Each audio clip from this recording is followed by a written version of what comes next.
सभापती महोदय, माननीय राज्यपालांच्या अभिभाषणावर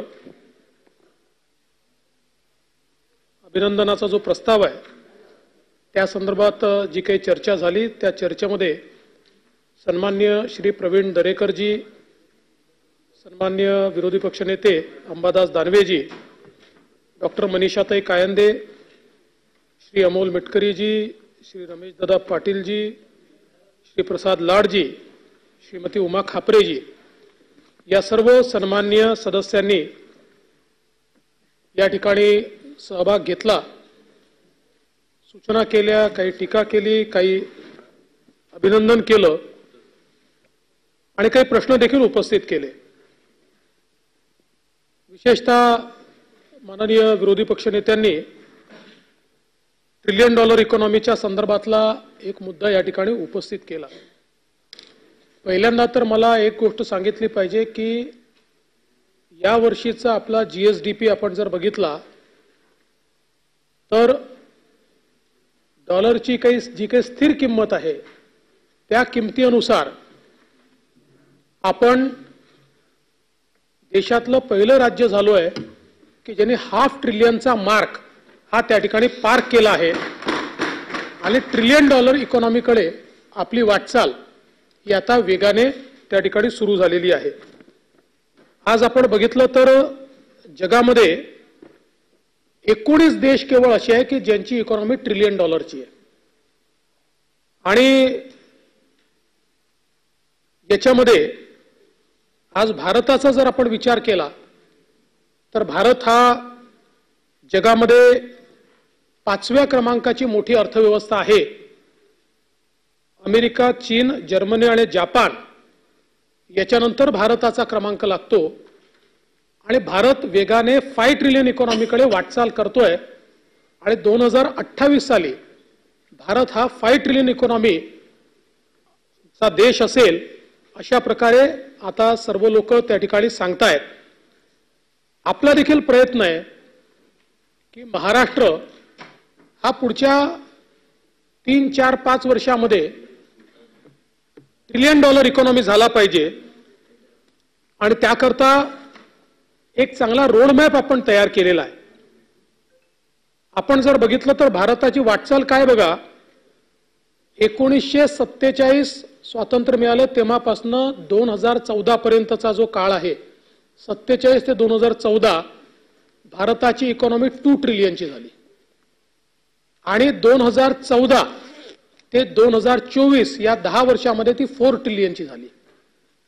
म्हणजे 47 ते 14 हा जेवढा अर्थव्यवस्थेचा विस्तार होता तेवढाच विस्तार भारताच्या अर्थव्यवस्थेचा हा गेल्या 10 वर्षामध्ये या ठिकाणी झालाय। आणि म्हणून मला असं वाटतं की आज आपण पाहू शकतो महाराष्ट्राचा जर आपण विचार केला तर महाराष्ट्राची अर्थव्यवस्था कितीची होती, जीएसडीपी काय होता?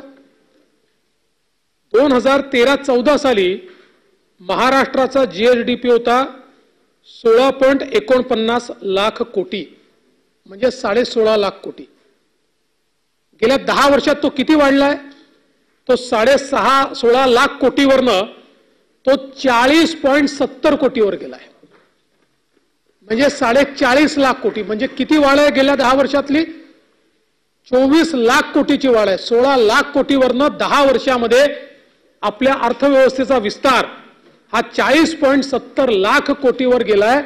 याचा अर्थ महाराष्ट्राची अर्थव्यवस्था किती वेगाने विस्तारित होते आहे आणि म्हणून 5 ट्रिलियन इकॉनॉमीचं जे आपण ट्रिलियन डॉलर इकॉनॉमीचं जे आपण स्वप्न या ठिकाणी बघितलेलं आहे ते याकरताच अत्यंत महत्त्वाचं आहे।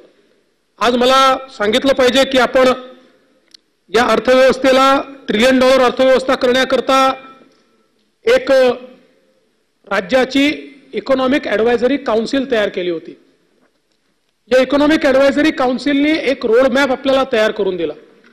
इकॉनॉमिक ॲडवायझरी काउन्सिल जी आहे त्याचे प्रमुख टाटा सन्सचे जे अध्यक्ष आहेत चंद्रशेखरनजी ते त्याचे अध्यक्ष होते।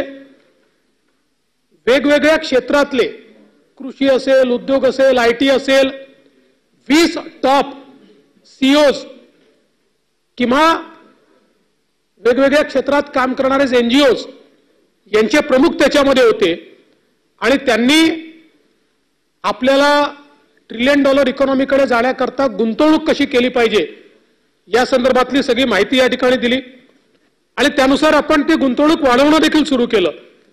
आज आपण सिंचन क्षेत्राचा विचार केला तर नाबार्डच्या माध्यमातून 15,000 कोटी रुपयाची अतिरिक्त गुंतवणूक आपण करतोय, ज्यातनं 5,000 कोटी रुपये कालव्यांच्या आधुनिकीकरणाकरता देतो.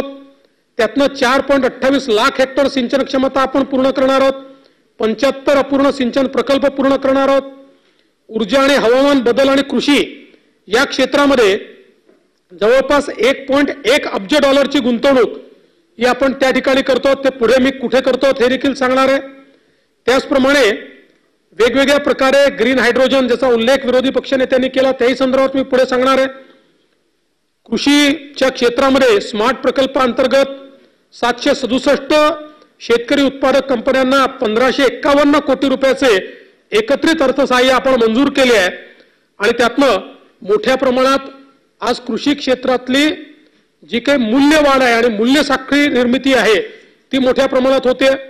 पोखरा 2च्या अंतर्गत $700 मिलियन ची गुंतवणूक आपण या ठिकाणी करतोय, ज्याच्यामुळे जवळपास 7,000 गावांना सॅच्युरेशन पद्धतीनं सर्व गोष्टी त्या ठिकाणी आपण उपलब्ध करून देतो. आरोग्याच्या क्षेत्रामध्ये एशियाई विकास बँकेच्या सहाय्याने $500 मिलियन चा प्रकल्प आपण मंजूर करून घेतलाय. संस्थात्मक मजबूतीकरण या संदर्भात आपण अनेक कारवाया त्या ठिकाणी करतोय.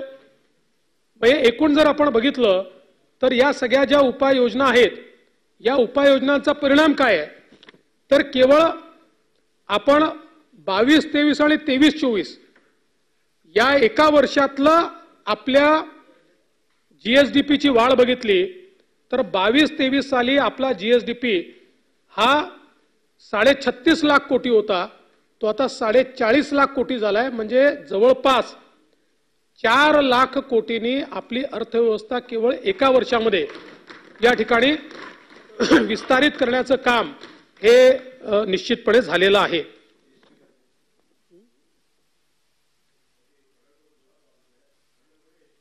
आणि एसटीचं तर आपण पूर्ण कायापालटच करतोय. एसटी ही फायद्यात आणण्याकरता आता एसटीला पूर्ण आपण वैकल्पिक इंधनावर आणतोय, एलएनजीवर आणतोय. करार झालेला आहे. कंप्लीट एसटी ही पुढच्या 2-3 वर्षात एलएनजीवर असेल.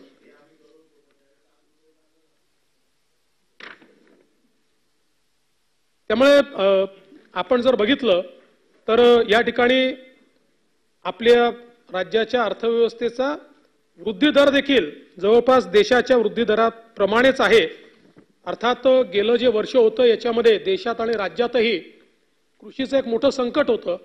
त्यामुळे कृषी क्षेत्राचा जो काही वृद्धी दर आहे तो आपला साधारण 1.9% राहिला. केंद्राचा तर तो देशाचा तर तो 1% देखील कमी राहिला आणि त्यामुळे आपलं जी काही एकूण वृद्धी आहे ती 7.6% झाली. अदरवाईज ती 10% यावेळेस आपण करू शकलो असतो. आता या ठिकाणी काही विषय अजून आले.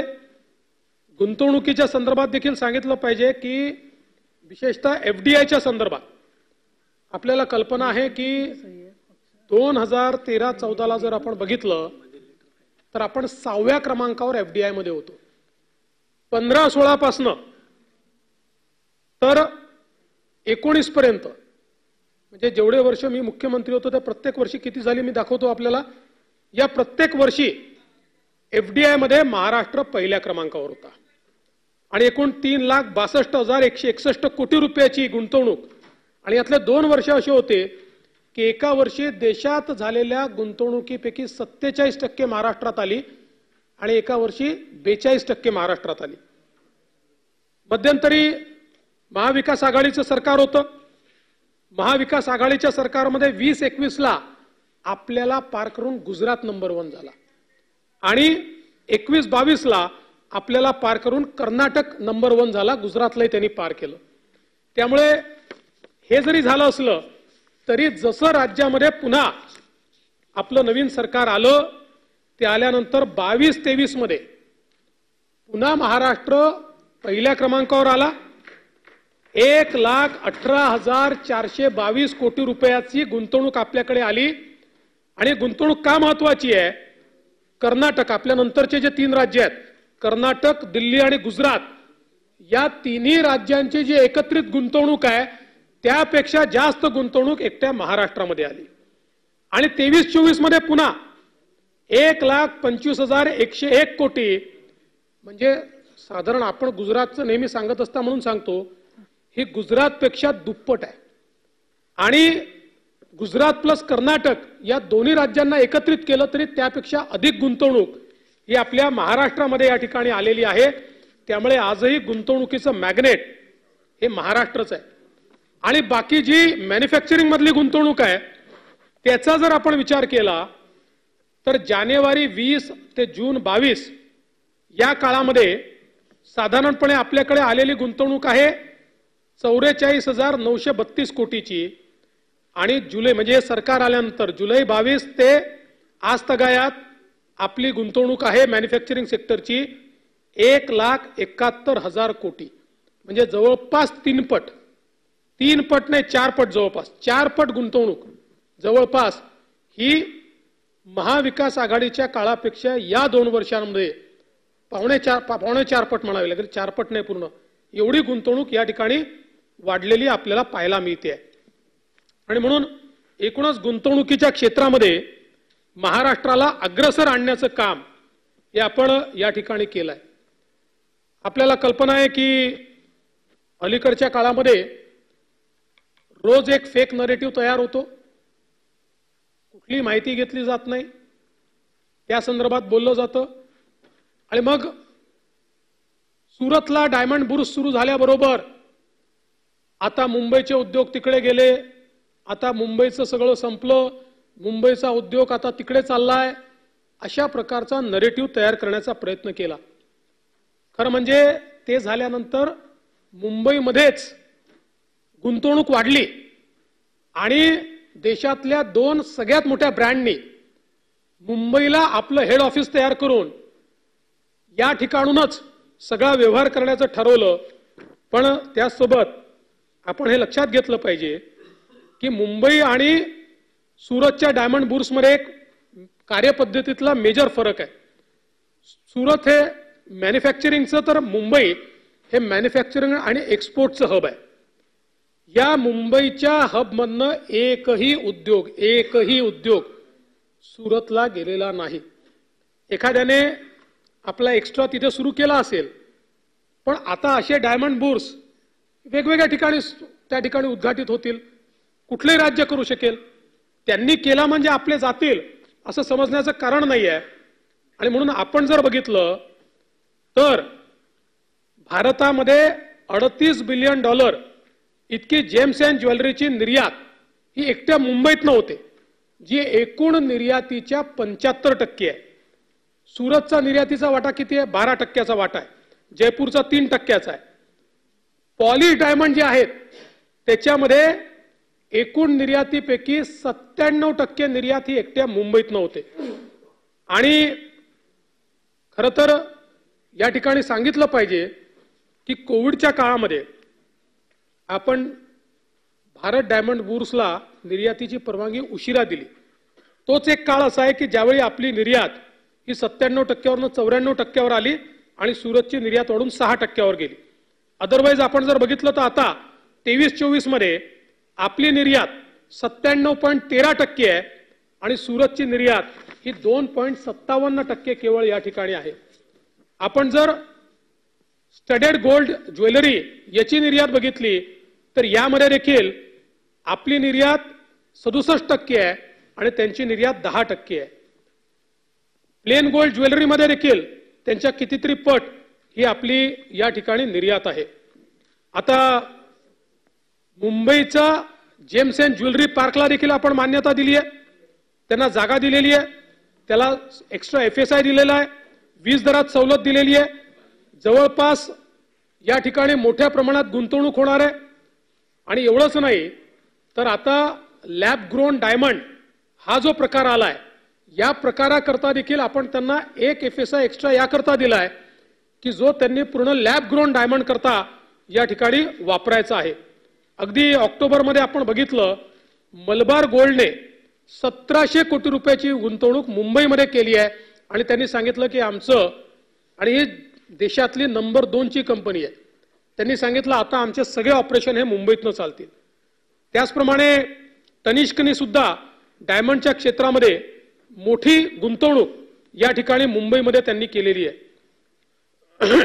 माननीय प्रधानमंत्री मोदीजींनी 2030 पर्यंत हिरे उद्योग जो आहे हा $75 बिलियन व्हावा अशा प्रकारची अपेक्षित लक्ष ठेवलेलं आहे. आणि याच्यामध्ये सगळ्यात मोठा रोल जर कोणी त्या ठिकाणी निभवणारा असेल तर ते आपलं मुंबई आहे, हे देखील सांगताना मला अतिशय आनंद या ठिकाणी होतोय. आता हे होत असताना बऱ्याच गोष्टी या ठिकाणी सांगण्यात आल्या. एक गेल इंडियाचा प्रकल्प गेला म्हणून सांगण्यात आलं. गेल इंडियाने आपल्याला कुठल्याही सवलती मागितल्या नव्हत्या, मागितल्या असत्या आपण दिल्या असत्या. त्यांनी 7-8 राज्यांमध्ये जाऊन पाहणी केली आणि ती पाहणी केल्यानंतर त्यांनी अजूनही घोषणा कुठली केली नाहीये, पण मध्य प्रदेश सरकारशी त्यांची बोलणी निश्चितपणे चालली आहे. पण त्याच वेळी त्याच गेलनी आपल्याकडे दुसरीकडे इन्व्हेस्टमेंट करण्याकरता आपल्याला प्रपोजल दिलेला आहे. त्यामुळे आपल्याकडचं कुठलं प्रपोजल बाहेर गेलं असं सांगणं काही योग्य होणार नाही. आणि गुंतवणुकीच्या संदर्भात आपल्याला माहिती आहे की माननीय मुख्यमंत्री डावोसला गेले होते. डावोसच्या जागतिक परिषदेमध्ये जानेवारी 2023 साली 1.37 लाख कोटीचे MOU आपण केले. यातल्या 80% MOUवर कारवाई झालेली आहे, गुंतवणूक प्रगतीपथावर आहे. जानेवारी 24 मध्ये 2,98,791 कोटी रुपयाचे 23 करार आपण केले. याच्यावरही वेगवेगळ्या टप्प्यांमध्ये कारवाई चाललेली आहे. त्यामुळे डावोसला मुख्यमंत्री महोदय गेल्यानंतर गुंतवणूक तर आलीच, पण ही कागदावरची गुंतवणूक नाहीये, प्रत्यक्ष ही गुंतवणूक होते हे देखील आपल्या लक्षात मला आणून दिलं पाहिजे. खरं म्हणजे आज जर आपण बघितलं तर या ठिकाणी वेगवेगळ्या ज्या गोष्टी सांगण्यात आल्या, एक नोकर भरतीच्या संदर्भात देखील विषय मांडण्यात आला. खरं म्हणजे मला या सभागृहाच्या लक्षात आणून द्यायचं आहे की या सरकारने नोकर भरती पारदर्शीपणे करून नोकर भरतीचा रेकॉर्ड तयार केला. रेकॉर्ड आपण 75,000 पदं भरायची घोषणा केली होती. नवीन सरकार आल्यानंतर 75,000 पदं भरायची आपण घोषणा केली होती. 57,452 लोकांना नियुक्ती आदेश दिलेले आहेत. 19,853 लोक यांची सगळी परीक्षा झाली, सगळं झालं, जवळपास कागदपत्राची पडताळणी पुरी झाली. पुढच्या 1 महिन्यात नियुक्ती आदेश त्यांच्या हातामध्ये जाणार आहे. या दोनची जर आपण टोटल केली तर ही 77,305 लोकांना नोकरी देण्यात आलेली आहे. हा रेकॉर्ड आहे. कुठल्याही सरकारचा काळ आपण शोधून काढा. आणि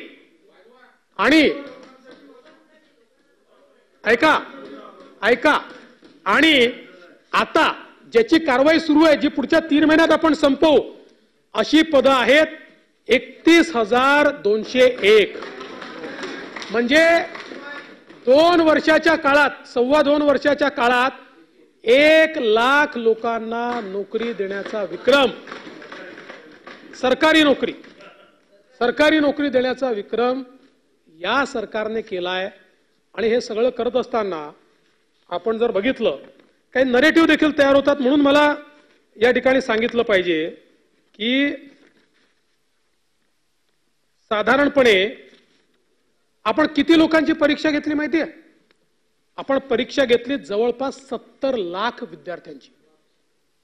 म्हणजे 69,15,471, 59,15,471.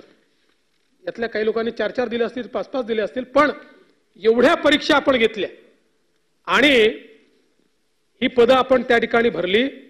आणि या परीक्षा घेत असताना या सरकारमध्ये पेपर फुटीची एकही घटना नाही. एकही नाही. एकही पेपर, जुन्या सरकारच्या काळातल्या सगळ्या घटना मी घेऊन आलो आहे पेपर फुटीच्या. एक नाहीये. ऐका पूर्ण ऐकून घ्या, मी सांगतो.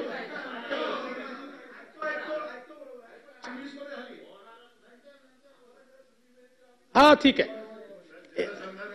ते ऐकत जा जरा, ऐकत जा. अरे ऐका ना, जलसंधारण ऐकून घ्या, ऐकून घ्या. एक जलसंधारणाच्या भरतीमध्ये एक विद्यार्थी सापडला, ज्या विद्यार्थ्याच्या ऍडमिट कार्डवर त्या ठिकाणी काही नंबर टाकले होते आणि त्यामुळे ती परीक्षा आपण रद्द केली, पेपर फुटला असं समजून. पण ज्यावेळी त्याचं डिटेल्ड अनालिसिस केलं त्यावेळी जर पेपर फुटला असता तर त्याचे 100 पैकी 100 बरोबर असायला पाहिजे होते. त्याचे 48 बरोबर निघाले आणि 52 चुकीचे निघाले. तरी देखील ती परीक्षा आपण रद्द केली, त्याच्यावर आपण FIR केला. याच्या व्यतिरिक्त पेपर फुटीचा एकही FIR नाही. FIR कशाचे झाले आहेत? FIR झाले नाहीत असं मी म्हणत नाही. तुम्ही पेपरच्या बातम्यांवर जाऊ नका वंजारी साहेब. मी अधिकृत सांगतो, आणि नसेल तर माझ्या हक्कभंग आणा, अडचण नाही आहे. मी हक्कभंग आणा. मी आपल्याला सांगतो, या व्यतिरिक्त 47 घटना घडल्या आहेत. पण त्या कशा घडल्या आहेत? बोगस उमेदवार बसवला, कॉपी करताना पकडलं, इलेक्ट्रॉनिक साधनाचा वापर केला. म्हणजे याच्यामध्ये सरकारी यंत्रणा फेल नाही झाली. काही लोकांनी हा प्रयत्न, 47 FIR केलेत आम्ही. मागच्या काळात तर जवळपास असे 67 FIR 68 FIR आहेत तुमच्या 2 वर्षाच्या काळात. पण याही काळात 47 FIR आहेत. पण हे पेपर फुटीचे नाही आहेत. FIR कसे आहेत? एखाद्या विद्यार्थ्यांनी चिटिंगचा प्रयत्न केलाय, 2 विद्यार्थी इलेक्ट्रॉनिक गॅजेट घेऊन आले आहेत, त्या इलेक्ट्रॉनिक गॅजेटमधनं त्यांनी काय करण्याचा प्रयत्न केलाय. 2 गोष्टीतला फरक समजून घ्या. पेपर फुटले तर it is a systemic failure of the government किंवा मशिनरी, असं नाही झालेलं. असं फक्त एक जलसंधारणाच्या याच्यात शंका आली म्हणून रद्द केलं. पण आताही त्याचा अंतिम रिपोर्ट आलाय. आपल्याला पाहिजे असेल तर या सभागृहात ठेवतो. त्या अंतिम रिपोर्टमध्ये आलेला आहे. पूर्ण परीक्षा दिल्यानंतर पेपर फुटला असता तर त्याचे 100 पैकी 48च कसे बरोबर आहे? म्हणजे 50% देखील बरोबर नाही आहेत त्याचे. आणि म्हणून मला असं वाटतं, या सरकारने पारदर्शी प्रामाणिकतेतून 70 लाख तरुणांच्या परीक्षा घेतल्या आणि त्यातनं 1,08,000 तरुणांना या ठिकाणी नोकऱ्या आपण देतो. नरेटिव्ह काय तयार करण्यात येतोय? रोज पेपर फुटतात. नाही, हे चुकीचं आहे. आणि ह्या कारवाया ज्या केलेल्या आहेत, ज्या इंडिव्हिज्युअल्सनी, आता आपण, तुम्हाला तर विद्यापीठाचा अनुभव आहे, दरवर्षी विद्यापीठामध्ये गैरप्रकार करताना आपण लोक पकडतोच. याचा अर्थ विद्यापीठाची चूक नसते ती. ते लोक गैरप्रकार करायचा प्रयत्न करतात. कोणाला चिटिंग करताना पकडतो, कोणाला अजून काही करताना पकडतो, आपण पकडत असतो.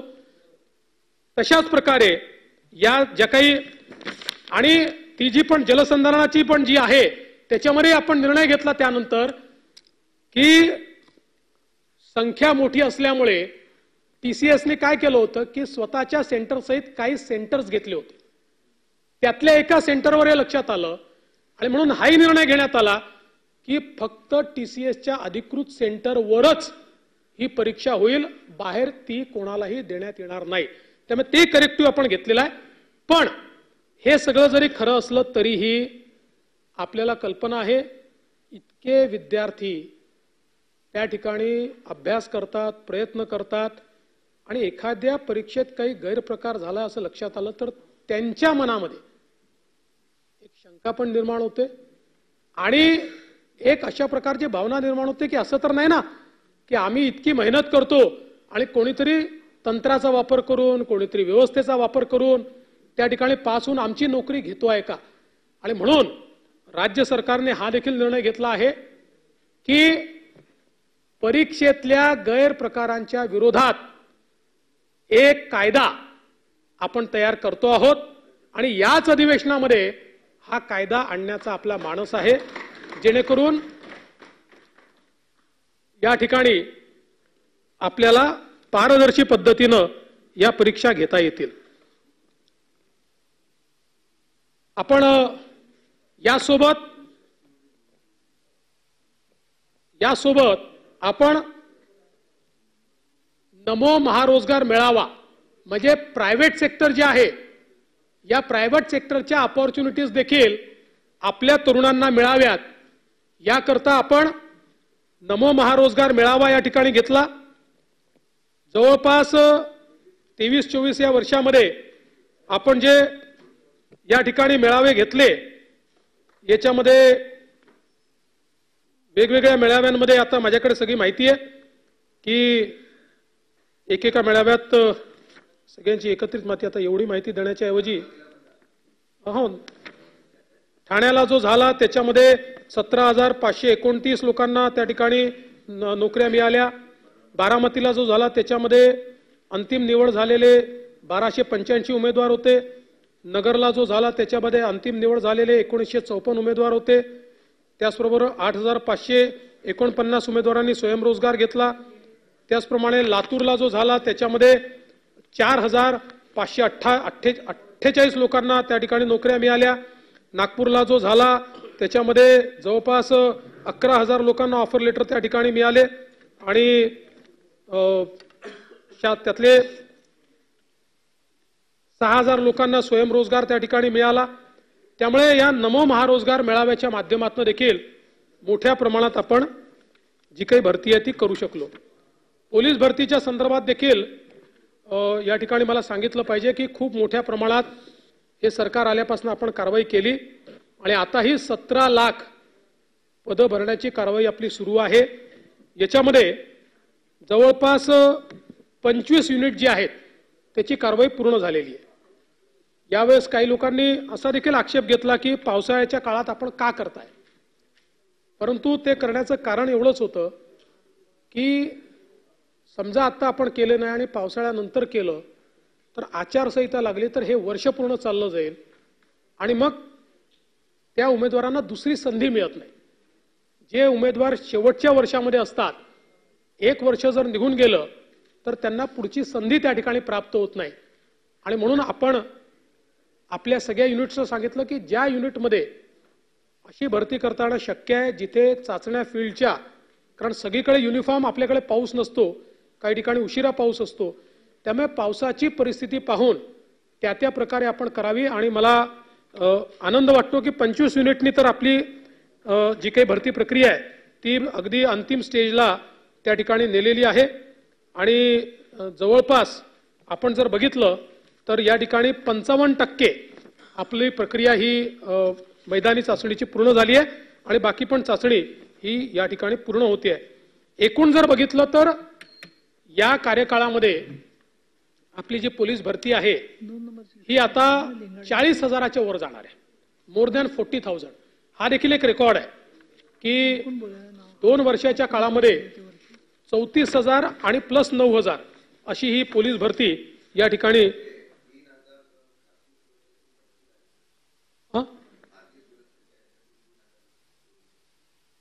चेक केलं पाहिजे, मला आता नाही पण असू शकतं म्हणजे। त्यानंतर आपण प्रमोद महाजन ग्रामीण कौशल्य विकास केंद्र सुरू केले। या प्रमोद महाजन ग्रामीण कौशल्य विकास केंद्रामध्ये जवळपास 511 केंद्र आपले सुरू झाले आणि 511चा MOU झाला, त्यातले 509 आपले सुरू झाले आणि यामध्ये जवळपास 638 प्रशिक्षण तुकड्या या आता प्रशिक्षण घेत आहेत। 935 तुकड्यांचं प्रशिक्षण पूर्ण झालेलं आहे। 130 प्रशिक्षण तुकड्या 78 प्रशिक्षण केंद्रावर असेसमेंटसाठी पात्र आहेत। 19 तुकड्या 11 प्रशिक्षण केंद्रावर त्यांचे असेसमेंट पूर्ण झालेलं आहे। यामध्ये एकूण नोंदणीकृत उमेदवार जे आहेत 21,126 उमेदवार आहेत की ज्यांना या ठिकाणी हे प्रशिक्षण देण्यात आलेलं आहे आणि आता आपल्याला कल्पना आहे की राज्य सरकारने जी नवीन योजना आणलेली आहे या योजनेमुळे सगळ्या प्रशिक्षित लोकांना त्या ठिकाणी 10,000 रुपये महिन्याचा स्टायपंड, 10,000 रुपये महिन्यापर्यंत 10 लाख मुलांना देण्याचा निर्णय हा आपल्या राज्य सरकारने दिलेला आहे। त्यामुळे आता प्रशिक्षण घेतलेल्या तरुणांना त्या ठिकाणी निश्चितपणे मोठ्या प्रमाणात नोकरी मिळेल अशा प्रकारचा विश्वास हा या माध्यमातून मी व्यक्त करतो।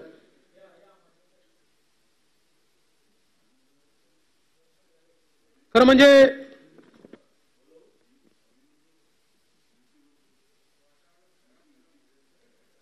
माननीय विरोधी पक्षनेत्यांचं मी एका गोष्टीकरता आभार मानेन की त्यांनी आपल्या भाषणामध्ये सांगितलं की जलयुक्त शिवार योजना जर नीट राबवली गेली असती तर पाण्याची कुठेही कमतरता नसती। त्याबद्दल मी त्यांचे आभार मानतो. कारण हे खरंच आहे की मध्यंतरीच्या काळात 2.5 वर्ष आपण ही योजना बंद करून ठेवली होती. ते इन्क्वायरी झाली पण खोदापाड चुहा भी नाही निघाला, त्याच्यामुळे तो काही प्रश्न नाही आहे. पण मला असं वाटतं की माननीय विरोधी पक्ष नेत्यांना या योजनेचं महत्त्व कळलं, हे अत्यंत महत्त्वाचं आहे. शेवटी राज्याचा विकास हा एकटा सत्ता पक्ष करत नसतो, सगळ्यांना मिळून करायचा असतो. त्यामुळे काही चांगल्या योजनांवर सहमती झाली तर ते राज्याच्या हिताचं असतं. त्यामुळे पुढे निश्चितपणे त्याला कुठली ते या ठिकाणी करणार नाहीत. त्यांनी मुख्यमंत्री सौर कृषी वाहिनी योजनेची देखील या ठिकाणी प्रशंसा केली, त्याबद्दलही त्यांचे आभार मानतो. पण त्यांनी सांगितलं की हे जे काही सौर कृषी पंप आहेत ते काही मिळत नाही आहेत आणि खूप मोठं आपल्याकडे रांग लागलेली आहे. तर मला आपल्याला या संदर्भातलं सगळं स्टॅटिस्टिक्स या ठिकाणी सांगितलं पाहिजे की आपण जर बघितलं तर मागचं जे वर्ष होतं यात अजून एक रेकॉर्ड आपण तयार केला. एका वर्षामध्ये 1,24,130 पेड पेंडिंग आपण संपवून टाकले. आजपर्यंतचा हा रेकॉर्ड आहे. आणि आता पेड पेंडिंग किती आहेत आपल्याकडे? फक्त 30,821 पेड पेंडिंग आपल्याकडे आहेत. आणि यामध्ये आता जर आपण बघितलं तर आपल्याकडे एकूण पंपांची, सौर पंपांची उपलब्धता किती आहे? 9,05,000 सौर पंपांची उपलब्धता आता आपल्याकडे आहे, 30,000च्या अगेन्स्ट. आणि म्हणूनच या बजेटमध्ये मागेल त्याला सौर पंप अशा प्रकारची आपण घोषणा केलेली आहे. सौर पंपाची मागणी केली आणि त्याची डिमांड भरली की तात्काळ तो सौर पंप जे काही त्याला लावण्याकरता वेळ लागेल तेवढाच वेळ देण्याचा निर्णय आपण या ठिकाणी घेतलेला आहे. आणि माननीय विरोधी पक्षनेते असं म्हणाले की तुम्ही वर्षभरात 2-2.5 हजार केवळ पंप लावले, हेही सत्य नाहीये. आता दररोज 400 ते 500 पंप दररोज आपण लावतोय, एव्हरी डे. त्याच्यामुळे मोठ्या प्रमाणात हे पंप लावण्याची जी काही व्यवस्था आहे ही व्यवस्था या ठिकाणी चाललेली आहे. एक स्मार्ट मीटरचा विषय सातत्याने या ठिकाणी येतो आहे. हा एक नवीन नरेटिव्हचा विषय आहे. खरं म्हणजे काही क्रोनॉलॉजी देखील मी सांगितली पाहिजे. केंद्रीय ऊर्जा मंत्रालयाने जुलै 2020 मध्ये सुधारित वितरण क्षेत्र योजना RDSS निर्गमित केली, ज्यामध्ये केंद्र सरकार आणि राज्य सरकारने मिळून या RDSSच्या योजनेप्रमाणे आपला वितरणाचा नवीन आराखडा तयार करायचा. नवीन ट्रान्सफॉर्मर्स असतील, त्याच्यामध्ये नवीन उपकेंद्र असतील, असा जवळपास 29,000 कोटी रुपयाचा आराखडा आपला महाराष्ट्राचा आहे. आणि याचाच भाग होता एक स्मार्ट मीटर. या स्मार्ट मीटरच्या संदर्भात केंद्र सरकारने 17/8/2021 रोजी गॅझेट नोटिफिकेशन काढलं आणि त्यानुसार ही RDSSची योजना तयार झाली. आता पुन्हा तुमच्या काळात काय झालं, आमच्या काळात काय झालं हे सांगणं योग्य नाही आहे. पण स्मार्ट मीटर सहित RDSSची योजना तुमच्याच काळात तयार झाली होती. ही 17/8/21 याचा निर्णय झाला होता. पण ठीक आहे, ठीक आहे, तुम्ही वाईट केलं असं माझं मत नाही आहे. याच्यामध्ये खरं म्हणजे आपण जर बघितलं तर 2 आरोप होतात. एक आरोप की तुम्ही एका कंपनी करता हे काढलेला आहे. आपण जर बघितलं तर याचे जे टेंडर निघाले, या टेंडरमध्ये आपल्याकडे एकूण 5 कंपन्यांना हे टेंडर मिळालेले आहे, ज्याच्यामध्ये NCC आहे, अडानी आहे, मॉन्टे कार्लो आहे, जीनस आहे आणि एक नाव जरा ते नीट लिहिलं नाही, अशा या कंपन्यांना हे काम मिळालेलं आहे. एकट्या एका कंपनीला मिळालेलं काम नाहीये. दुसरं, हे काम या ठिकाणी बिडिंग पद्धतीने मिळालेलं आहे. आणि मला सांगितलं पाहिजे, सगळ्याच राज्यांनी हे केलं आहे, कारण केंद्र सरकार सगळ्या राज्यांना पैसे देत आहे. आता स्मार्ट मीटरचे जे रेट्स आहेत, आंध्र प्रदेशमध्ये 13,624, झारखंडमध्ये 13,491, उत्तराखंडमध्ये 12,568, बिहारमध्ये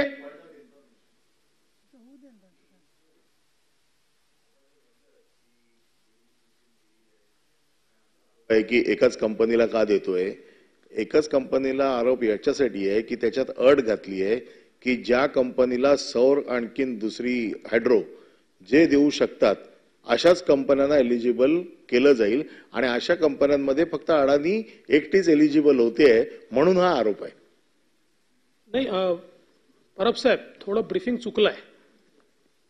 याच्यामध्ये असं कुठलीच अट नव्हती आणि म्हणूनच याच्यामध्ये एकूण सात कंपन्या या पात्र झाल्या आणि त्याच्यापैकी 5 लोकांना आपण कार्यादेश दिले. म्हणजे एका कंपनीला दिलेलं नाहीये, कार्यादेश दिले. ते सगळे पात्रांनी त्यांनी टेंडर केलं. टेंडरमध्ये ज्यांनी जसे जसे रेट भरले त्यानुसार ते केलंय. आणि हे करत असताना दुसरं याच्यामध्ये मी पुन्हा सांगतो, आंध्र प्रदेशचा रेट 13,624, झारखंडचा 13,491, उत्तराखंडचा 12,568, बिहारचा 12,776 आणि महाराष्ट्राचा रेट आहे 11,990. म्हणजे जर आपण तुलना केली तर 2,000 प्रत्येक मीटर हे आंध्र प्रदेशच्या तुलनेत आपल्याकडे कमी रेटने.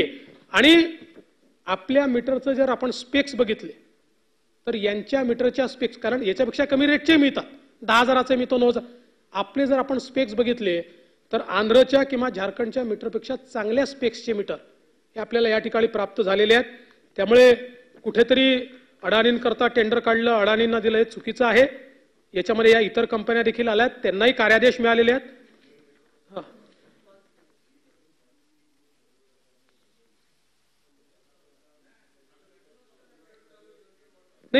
नाही त्यातही नाही त्याचंही मी नंतर उत्तर देतो. आता मी पण तुम्हाला ऑफ हँड एवढंच सांगतो की मी स्मार्ट मीटर बद्दल सांगतोय. पण एक सांगतो, तुम्ही जे सांगितलं ना तेही ब्रीफिंग थोडं चुकलेलं आहे. ही बंडलिंगची सिस्टीम आहे. बंडलिंगची सिस्टीम काय आहे की आपल्याला विजेचे दर जर कमी आणायचे असतील तर समजा एखादा पंप स्टोरेज आहे, तर पंप स्टोरेज सोबत आपण सोलर बंडलिंग करतो. ही सिस्टीम CERC दिलेली आहे किंवा MERC दिलेली आहे. त्यांचं म्हणणं काय आहे की रेट्स हे पुढच्या 15-20 वर्षाकरता आरीचे एका फ्लोअरवर असले पाहिजेत आणि त्यासोबत एखाद्या आरीमध्ये रेट जर जास्त येत असतील तर जिथे रेट कमी येतात अशा आरीचं त्याच्याशी बंडलिंग केलं पाहिजे. आणि ते बंडलिंग केलं तर तुम्हाला पुढचे 15 वर्ष एक फ्लोर रेट मिळतो. अशा प्रकारे त्यांनी काढलाय. आणि त्याही टेंडरमध्ये तेही आपलं निघायचं आता, MERC कडे मंजुरीला गेलाय, पण त्याच्यामध्ये पात्र 6 कंपन्या आहेत, एकटे अडाणी नाही आहेत. कॉम्पिटिटिव्ह बिडिंग आहे, पण तो वेगळा विषय आहे. आता सगळ्यात महत्वाची गोष्ट, राज्य सरकारने निर्णय घेतलेला आहे सर्वसामान्य ग्राहकांना प्रीपेड स्मार्ट मीटर बसवण्यात येणार नाही. त्यामुळे हा नरेटिव्ह आता बंद करा. या सभागृहाच्या फ्लोअरवर सांगतोय, सर्वसामान्य ग्राहकांना स्मार्ट प्रीपेड मीटर लावण्यात येणार नाही. हे आता कुठे लावण्यात येणार आहे? बसवलेच नाहीये. काळजी करू नका, तुम्ही बसवलेच नाहीये. आता कुठे बसवले जातात माहितीये का? नाही आता पहिल्यांदा तर असं ठरलं की याचं टेस्टिंग कुठे करायचं, तर महावितरणचे जे कर्मचारी आहेत यांचे जे घर आहेत त्या ठिकाणी पहिल्यांदा हे लावायचे असं ठरलं. आणि हे कुठे कुठे लागणार आहेत तर सिस्टीम मीटरिंगच्या अंतर्गत सबस्टेशन मधील सर्व फीडरवर, तसेच वितरण रोहित्रांवर, डिस्ट्रीब्युशन ट्रान्सफॉर्मर आणि सर्व सरकारी कार्यालयांमध्ये स्मार्ट मीटर बसवण्यात येणार आहे. स्मार्ट मीटर बसवताना त्यात बिघाड झाल्यास तो दुरुस्त करून पूर्ववत करण्याची जबाबदारी पुढचे 10 वर्ष ही निविदाकाराची आहे. आणि सगळ्यात महत्त्वाचं काय आहे, निविदाकाराला कुठलंही अपफ्रंट पेमेंट याच्यामध्ये नाही. आपण पेमेंटच करत नाहीये. हे टॉटेक्स मॉडेलवर आहे, म्हणजे capital expenditure plus operation and maintenance. हे 10 वर्षापर्यंत त्यांनी देखभाल दुरुस्ती करायची आहे आणि सर्व्हिस लेवल अग्रीमेंट आपण करतोय त्यातनं त्याला ते पैसे परत मिळणार आहे. त्यामुळे याच्याकरता MSEDCLला म्हणजे महावितरणला कुठलं कर्ज घ्यायचं नाहीये, कुठल्या कर्जाची उभारणी करायची नाहीये, कुठलं पेमेंट त्याच्यामध्ये करायचं नाहीये. आणि जी मी ज्या कंपन्या सांगितल्या त्या सगळ्या कंपन्या, त्या कंपन्या नाही 7 आल्या होत्या, त्यातल्या 5.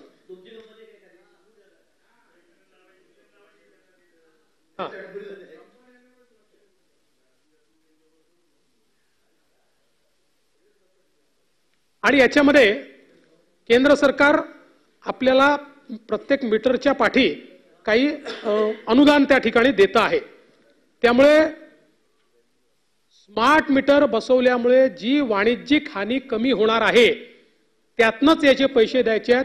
ते ग्राहकांकडूनही वसूल करायचे नाही आहेत आणि ते सरकारला देखील द्यायचे नाही आहेत. आणि म्हणून मला असं वाटतं की हे जे काही या ठिकाणी स्मार्ट मीटरच्या नावावर जो नरेटिव्ह तयार करण्याचा प्रयत्न आहे तो कसा फेक नरेटिव्ह आहे हे देखील या ठिकाणी आपण सगळ्यांनी लक्षात घेतलं पाहिजे. आणि आता त्याचे फायदे काय काय आहेत वगैरे ते आता मी सांगत बसत नाही, आपल्याला सगळ्यांना ते कल्पनाच आहे.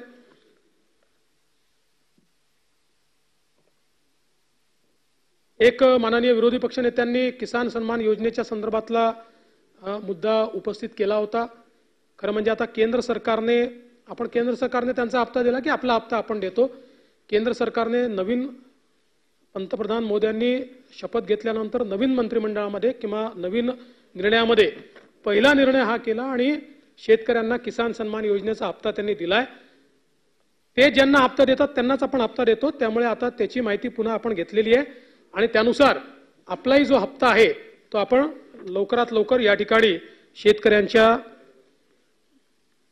कडे जमा करणार आहोत. एक अजून या ठिकाणी सांगण्यात आलं की हमीभाव केंद्र सरकार वाढवत नाही, हमीभाव तेच आहेत. आणि म्हणून आपल्याला मला लक्षात आणून दिलं पाहिजे की 22-23 मध्ये सोयाबीनचा हमीभाव होता 4,300, 23-24 मध्ये तो झाला 4,600 आणि आता तो झाला जवळपास 4,892, म्हणजे जवळपास 4,900. म्हणजे मागच्या वर्षी तो 300 रुपयांनी वाढवला, याही वर्षी तो 292 रुपयांनी वाढवला. मूगच्या संदर्भात तो होता 7,755, तो मागच्या वर्षी केला 8,858, म्हणजे 803 रुपयांनी मूगचा प्रति क्विंटल या ठिकाणी हमीभाव जो आहे तो वाढवलाय आणि आता पुन्हा तो 124 रुपयांनी वाढवलाय. उडीदच्या संदर्भात तो मागच्या वर्षी वाढवला 350 रुपयांनी, या वर्षी वाढवला 450 रुपयांनी. तूरच्या संदर्भात मागच्या वर्षी वाढवला 400 रुपयांनी, या वर्षी वाढवला 550 रुपयांनी. त्याचबरोबर कापूस मध्यम धागा हा मागच्या वर्षी वाढवला 540 रुपयांनी, या वर्षी वाढवला 401 रुपयांनी. लांब धागा मागच्या वर्षी वाढवला 640 रुपयांनी आणि या वर्षी वाढवला 501 रुपयांनी. त्यामुळे हे जे काही या ठिकाणी सांगण्यात आलं, अजून डिटेल खूप आहेत माझ्याकडे, ते सगळे काही मी सांगत बसत नाही. पण याचाच अर्थ असा आहे की हे जे काही सांगितलं जात आहे की हमीभाव 2013 पासून वाढलेला नाही, मी तर 2च वर्षाचे दिले आहे. माझ्याकडे पूर्ण आकडेवारी आहे, दरवर्षी वाढले किती आणि 13 मध्ये आणि आता मध्ये किती फरक पडलाय याची देखील आकडेवारी माझ्याकडे आहे. आणि यासोबत 4 ते 14 या काळातही वाढ किती होती त्याची आकडेवारी माझ्याकडे आहे. पण आता ती सांगून मी फार कंपॅरेटिव्ह या ठिकाणी बोलत नाही.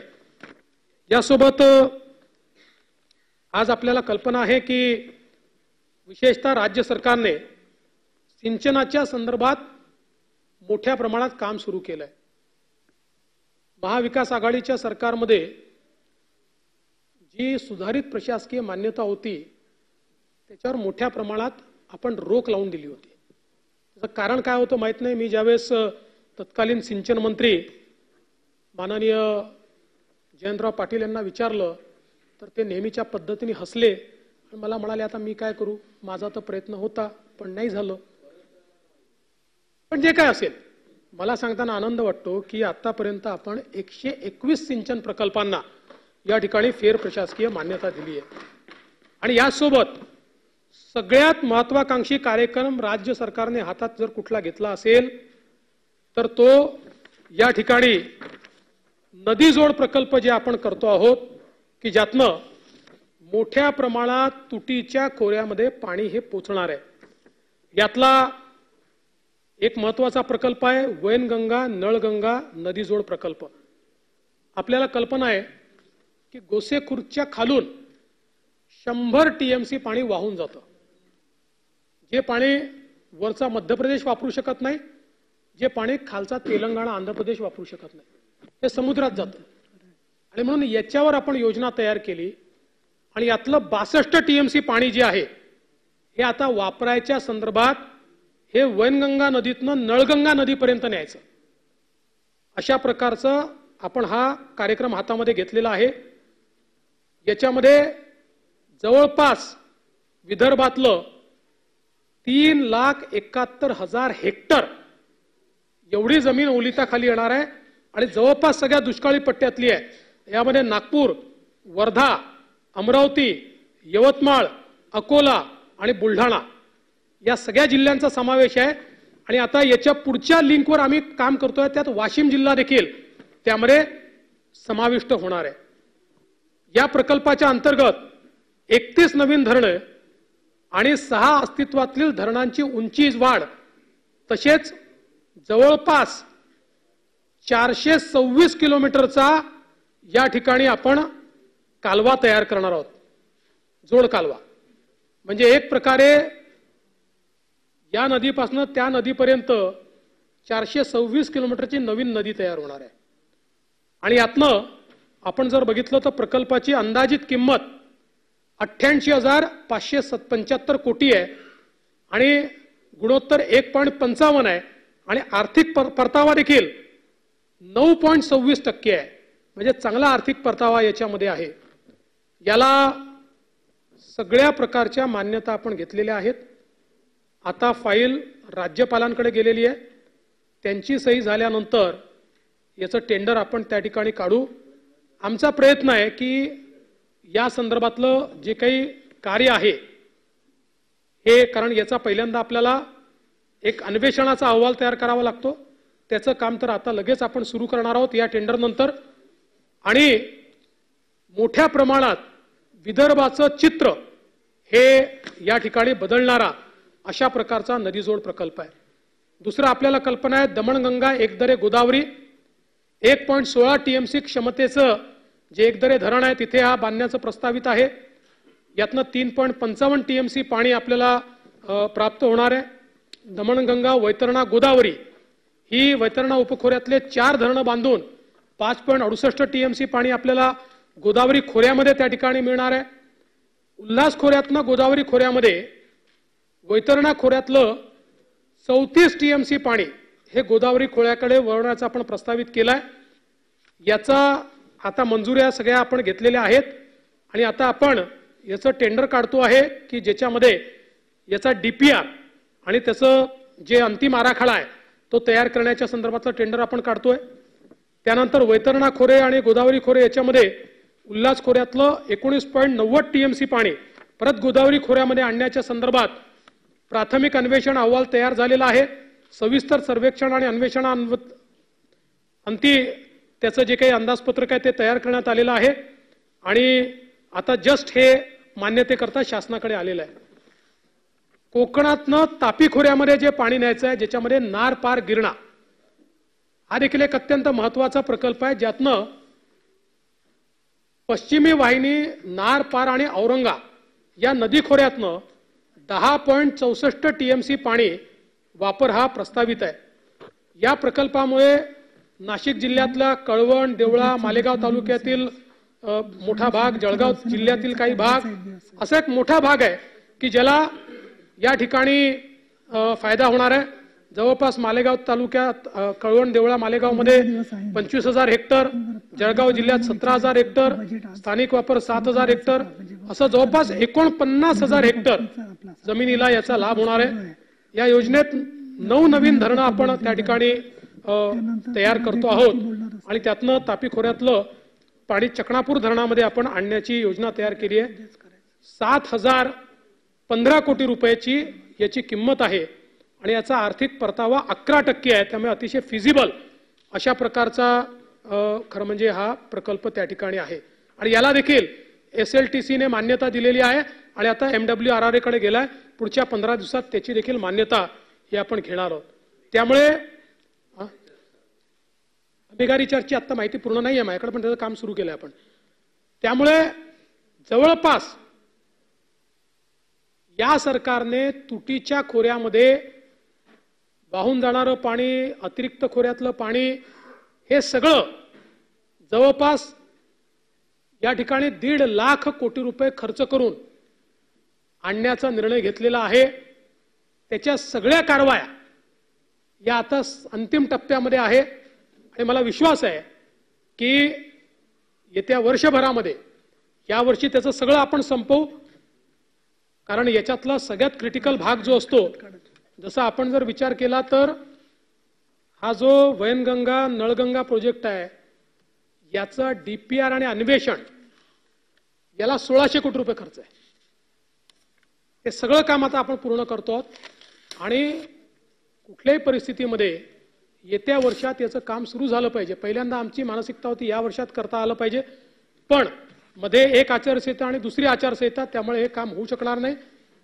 पण त्या स्टेजला आपण आणू की सगळी कामं अंतिम टेंडरपर्यंत आणू आणि काहीची टेंडर आपण यावर्षी काढू. अशा प्रकारचे काम आपण निश्चितपणे हातामध्ये घेतलंय. खरं म्हणजे हे सरकार आल्यानंतर आपल्याला कल्पना आहे की प्रोजेक्ट्सला आपण खूप मोठ्या प्रमाणात चालना दिली आहे. अटल सेतूचं काम आपण पूर्ण केलं. कोस्टल रोडचं काम बऱ्याच प्रमाणात पूर्ण झालंय. उरलेलं काम त्या ठिकाणी पूर्ण होत आहे. हे सगळं होत असताना पुन्हा काही नरेटिव्ह देखील तयार केले जातात. एक दिवस बातमी आली अटल सेतूला भेगा, अटल सेतूला भेगा. त्या अटल सेतूला कुठेही भेगा नव्हत्या. अप्रोच रोड जो असतो, त्या अप्रोच रोडची एक साइड ती थोडी आत घुसली होती आणि हे अनेक वेळा होतं. ज्यावेळेस आपण एम्बँकमेंट करून रोड तयार करतो त्यावेळी त्याच्या साइड्स या पहिल्या पावसात कधी कधी कमी अधिक होतात. अर्थात त्याही व्हायला नको, पण अटल सेतूला कुठे भेग नाही, खड्डा नाही, काही नाही.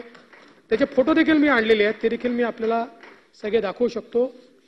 या अटल सेतूमुळे मुंबई आणि नवीन मुंबई जोडलं गेलं, मुंबई आणि रायगड जोडलं गेलं. आपली नेक्स्ट ग्रोथ जी आहे ही आता त्या भागामध्ये येणार आहे आणि मोठ्या प्रमाणात व्हॅल्यू क्रिएशन हे त्या भागामध्ये होणार आहे. आणि दुसरीकडे आपल्याला कल्पना आहे की जो आपला कोस्टल रोड आहे, हा कोस्टल रोड बांद्रे वर्सोवाचं काम चाललंय. वर्सोवापासून मड याचं टेंडर आता अवॉर्ड स्टेजला आहे आणि मडपासनं पलीकडे उत्तन आणि उत्तनपासनं विरार याचाही आराखडा आपण तयार केलाय. मी ज्यावेळी जापानला गेलो होतो त्यावेळी जापानच्या जायकाने त्याच्याकरता तत्वतः फंड देण्याची मान्यता दिलेली आहे. त्याची प्रोसेस जवळजवळ 30,000 कोटी रुपये त्याला लागणार आहेत. जसं आपल्याला ट्रान्स हार्बर लिंकला म्हणजे अटल सेतूला जायकाच्या जापानने पैसे दिले, तसेच त्याला देखील ते द्यायला तयार आहेत. त्यामुळे एक ईस्टर्न साइडची कनेक्टिव्हिटी नरिमन पॉइंट पासून विरारपर्यंत सीमलेस कनेक्टिव्हिटी त्या ठिकाणी तयार होणार आहे. आणि आपल्याला कल्पना आहे केंद्र सरकारने वाढवण बंदराला देखील मान्यता दिली आहे. 76,000 कोटी रुपयाचं बंदर आहे. आपण लक्षात घेतलं पाहिजे की गेले 30-40 वर्ष मुंबईच्या आणि महाराष्ट्राच्या अर्थव्यवस्थेला JNPT पोर्टने सपोर्ट केला. कारण देशाच्या कंटेनर ट्रॅफिकच्या 65% कंटेनर ट्रॅफिक एकटं JNPT पोर्ट सांभाळते. आता जे वाढवण बंदर आहे हे JNPT पेक्षा 3 पट मोठं बंदर आहे आणि देशातल्या कुठल्याही बंदरापेक्षा जास्त डीप ड्राफ्ट, हा नॅचरल डीप ड्राफ्ट हा वाढवण बंदराला आहे. त्याच्यामुळे जगातलं मोठ्यातलं मोठं जहाज देखील त्या बंदरावर येऊ शकतं आणि इतक्या मोठ्या प्रमाणात आपल्या अर्थव्यवस्थेला त्याचा फायदा होणार आहे. आणि हे करत असताना संकल्पना तर 25-30 वर्षाची होती. थांबली का होती? कारण डहाणू नॅचरल एरियातनं राईट ऑफ वे होता आणि डहाणू अथॉरिटीने त्याला स्थगिती दिली होती. मी मुख्यमंत्री असताना आम्ही हा निर्णय केला की आपल्याला याला नवीन राईट ऑफ वे शोधता येतो का. आणि मग आम्ही एक नवीन राईट ऑफ वे शोधून काढला जो थेट समुद्रातनं आम्ही शोधून काढला. आणि त्यामुळे डहाणू नॅचरल एरियातनं जो राईट ऑफ वे होता त्याची आवश्यकताच भासली नाही. आणि म्हणून याला सुप्रीम कोर्ट अपॉइंटेड कमिटीने मान्यता दिली पर्यावरणाची आणि केंद्रीय पर्यावरण विभागाने देखील मान्यता दिली आणि आता हा पोर्ट आपण त्या ठिकाणी करतो आहोत. माझा विश्वास आहे पुढच्या 30 वर्षाची महाराष्ट्राची अर्थव्यवस्था जी आहे ही एकदा हा पोर्ट झाला की हा पोर्टच संचालित करेल आणि आपल्याला कल्पना आहे जगामध्ये आर्थिक महासत्ता त्याच आहेत की ज्यांच्याकडे पोर्ट लेट डेव्हलपमेंट आहे, ज्यांच्याकडे मोठे पोर्ट आहे. त्या मोठ्या पोर्टची कमतरता देशामध्ये होती. आपण सप्लाय चेनचा भाग बनू पाहतो आहोत पण आपल्या JNPT पोर्टवरील टर्न अराउंड टाइम फार मोठा आहे कारण पोर्ट कमी पडतं, पोर्ट कॅपॅसिटी कमी पडते. आज वाढवण बंदर ती कॅपॅसिटी तयार करणार आहे. त्यामुळे जसं मुंद्रा पोर्टने गुजरातला फायदा दिला, आपल्या JNPTने महाराष्ट्राला फायदा दिला, असा महाराष्ट्राला आता सर्वाधिक फायदा या वाढवण बंदरामुळे होणार आहे. आणि हे सगळं करत असताना निश्चित तिथल्या नागरिकांच्या मासेमारी करणाऱ्यांच्या काही समस्या आहेत, त्यांच्याशी आम्ही चर्चा सातत्याने करतो. त्यांच्यातल्याही काही लोकांना आम्ही हे पटवून दिलं की त्यांचं नुकसान न करता हे सगळं आम्ही त्या ठिकाणी करणार आहोत. त्यामुळे मला असं वाटतं की निश्चितपणे महाराष्ट्राच्या हिताकरता एक अत्यंत मोठा निर्णय हा वाढवण बंदराच्या माध्यमातून या ठिकाणी घेण्यात आलेला आहे. मला सांगितलं पाहिजे की राज्य सरकारने अनेक चांगल्या योजना या ठिकाणी आता घोषित केल्या आहेत. माझी बहीण लाडकी किंवा माझी लाडकी बहीण एक अत्यंत महत्वाकांक्षी योजना महाराष्ट्र सरकारने घोषित केली आहे. या योजनेच्या अंतर्गत आता काल त्यात काही बदल करण्यात आले आहे. 21 वर्षापासून 65 वर्षापर्यंत ज्या महिला आहेत या महिलांना 2.5 लाख रुपयाच्या आत ज्यांचं उत्पन्न आहे 1500 रुपये महिना देण्याचा निर्णय घेण्यात आला.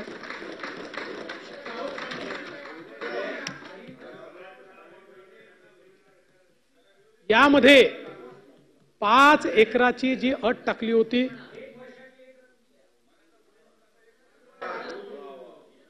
भाऊ 5 एकराची जी अट टाकली होती ती अटही काढून टाकण्यात आलेली आहे. आणि नाही आणि दुसरं हे देखील काल सांगण्यात आलेलं आहे, आपण जाहीर केलं आहे 15 दिवस नाही 60 दिवस अर्ज करण्याकरता दिलेले आहे. 60 दिवसामध्ये जे अर्ज करतील त्यांना 1 जुलैला त्यांनी अर्ज केला असं समजून 2 महिन्याचं पेमेंट मिळेल. ऑगस्ट नंतर जे अर्ज करतील त्यांना ते अर्ज करतील त्या दिनांकापासून या संदर्भातलं पेमेंट मिळेल. अशा प्रकारचा निर्णय हा करण्यात आलाय. यासोबत डोमिसाईलचा दाखला हा एक प्रश्न त्या ठिकाणी निर्माण झाला होता.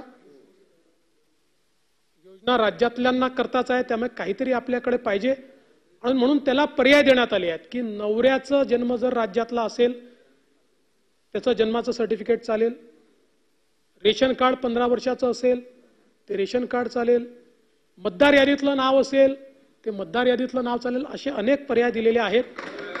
त्यामुळे आता रांगांमध्ये उभं राहून बरं इन्कम सर्टिफिकेटचं देखील क्रायटेरिया आता काढून टाकला. जवळपास आपले केशरी कार्ड आणि पिवळे कार्ड याच्यामध्ये राज्याचे 7.5 कोटी लोक जवळपास कव्हर होतात. त्यांच्याकरता आता इन्कम सर्टिफिकेटची अट काढून टाकण्यात आली. त्यांच्याकडे जे रेशन कार्ड आहे त्यांना त्या रेशन कार्डावरच ही योजना या ठिकाणी मिळणार आहे.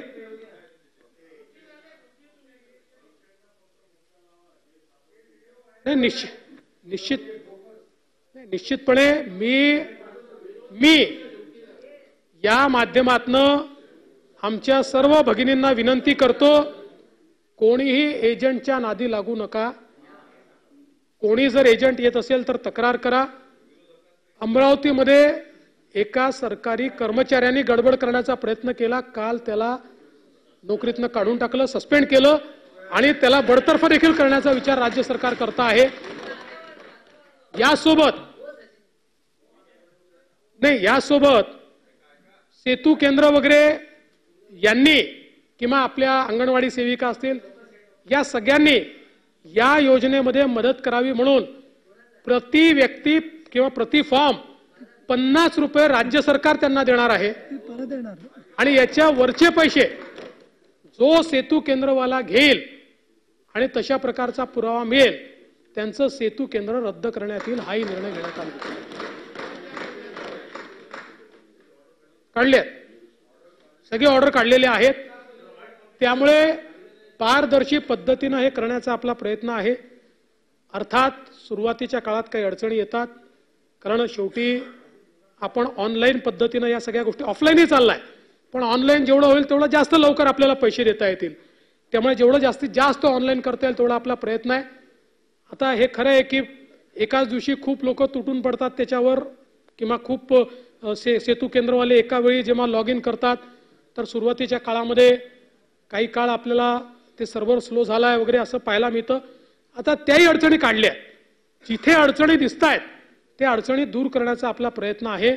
त्यामुळे निश्चितपणे ऑगस्ट महिन्यापासून माझी लाडकी बहीण, मुख्यमंत्री माझी लाडकी बहीण योजना, या योजनेचे पैसे हे लाभार्थ्यांचे आणि एक मोठी मागणी येत होती की याचा मिसयूज होऊ नये म्हणून एका कुटुंबामध्ये 2 महिलांना देण्याचा निर्णय झालेला आहे. एक विवाहित असेल तर एक अविवाहितला देखील देण्याचा निर्णय त्या ठिकाणी झालेला आहे. त्याच्यामुळे याच्यात कुठली डिस्पॅरिटी किंवा आम्ही कुटुंब नियोजन करून चूक केली का असा जो सवाल येतो त्या सवालाचं देखील उत्तर हे या प्रश्नाच्या माध्यमातून आपण दिलेलं आहे. यासोबत आपल्याला माहिती आहे की मुलींकरता जी काही 50% शिष्यवृत्ती होती ती आता 100% देण्याचा निर्णय हा राज्य सरकारने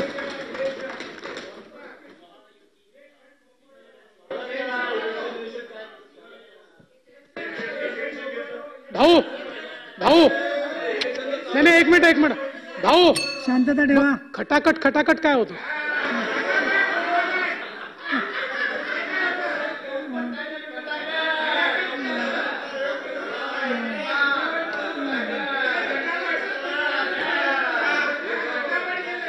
माननीय विरोधी पक्षनेत्यांनी विद्यार्थ्यांच्या गणवेशाच्या संदर्भातला मुद्दा देखील उपस्थित केला होता.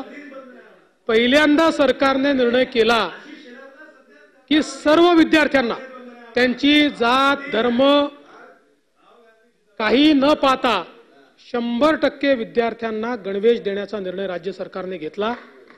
त्या संदर्भात अतिशय पारदर्शी पद्धतीनं या ठिकाणी प्रक्रिया राबवण्यात आली आणि या संदर्भात देखील काल तर खालच्या सभागृहामध्ये माननीय मुख्यमंत्र्यांनी ड्रेसच्या क्वालिटीत काय फरक पडलाय हे देखील या ठिकाणी सांगितलेलं आहे.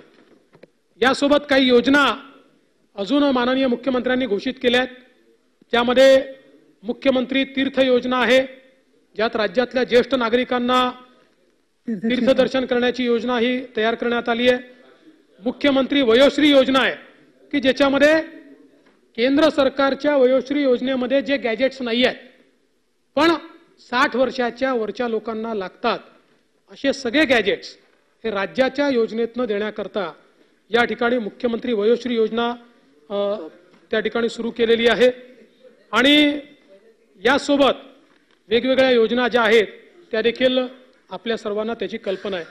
आणि म्हणून मी या निमित्ताने एवढंच सांगू इच्छितो की राज्य सरकार गेले 2-2.25 वर्ष पूर्ण या ठिकाणी प्रयत्न करून महाराष्ट्राला उद्योगात पहिल्या क्रमांकावर ठेवत आहे, गुंतवणुकीत पहिल्या क्रमांकावर ठेवत आहे, अर्थव्यवस्थेचा मोठा विस्तार करत आहे, अर्थव्यवस्थेमध्ये त्या ठिकाणी अधिक गुंतवणूक होईल असा प्रयत्न करत आहे. सामाजिक क्षेत्रामध्ये जे विविक्षित घटक आहेत, म्हणजे महत्त्वाचा विषय सांगायचा राहिला, आपल्या शेतकऱ्यांकरता आपल्या सरकारने निर्णय घेतला. आता राज्यामध्ये एकूण 47 लाख कृषी पंप आहेत. या 47 लाख कृषी पंपांपैकी 44 लाख कृषी पंप हे 7.5 हॉर्स पॉवरच्या आतले आहेत. या 47 लाख कृषी पंपांपैकी 44 लाख कृषी पंपाला यापुढे वीज बिल माफ करण्यात आलेलं आहे.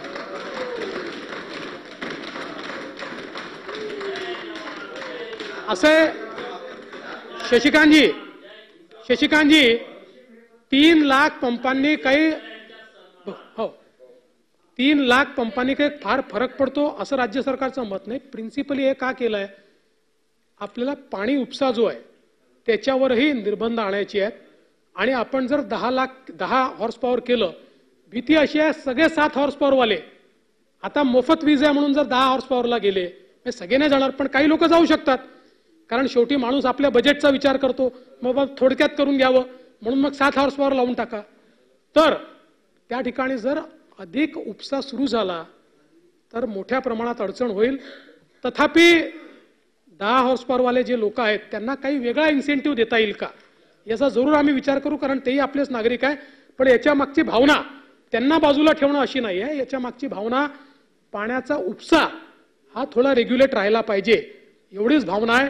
त्यामुळे आमच्या शेतकऱ्यांना मोठा दिलासा देण्याचं काम हे राज्य सरकारने या ठिकाणी केलेलं आहे. आणि म्हणून मला असं वाटतं की सन्माननीय मुख्यमंत्र्यांच्या नेतृत्वात अतिशय धडाडीनं आणि वेगाने हे सरकार काम करत आहे. हे शक्य आहे की काम करत असताना काही चुका आमच्या हातून होत असतील, आपण त्या पॉइंट आउट करून दिल्या तर त्या चुका आम्ही सुधारू. आमचं असं मत नाही की आम्ही सगळ्यात हुशार आहोत, आम्हाला सगळं समजतं. आमच्या हातूनही चुका होऊ शकतात. विरोधी पक्षाचं काम आहे, तुम्ही जर राजकारण न आणता आम्हाला जर योग्य चूक समजावून सांगितली, आमच्या लक्षात आणून दिली, तर ती चूक देखील आम्ही सुधारण्याकरता या ठिकाणी निश्चितपणे तयार आहोत. आपल्याला सगळ्यांना जनतेकरता काम करायचं आहे. आणि म्हणून जनसामान्यांचं बजेट आणि जनसामान्यांच्या योजना, महाराष्ट्राला पुढे नेणाऱ्या योजना, महिला, शेतकरी, युवा, SC, ST या सगळ्यांना पुढे नेणाऱ्या योजना या ज्या राज्य सरकारने सुरू केलेल्या आहेत याचं आपण सर्वांनी स्वागत करावं. आणि मी पुन्हा एकदा आपल्याला विनंती करतो, माननीय राज्यपालांच्या अभिभाषणावर जो आभाराचा ठराव या ठिकाणी मांडण्यात आलेला आहे, एकमताने तो ठराव आपण सर्वांनी मान्य करावा अशी मी आपल्याला विनंती करतो.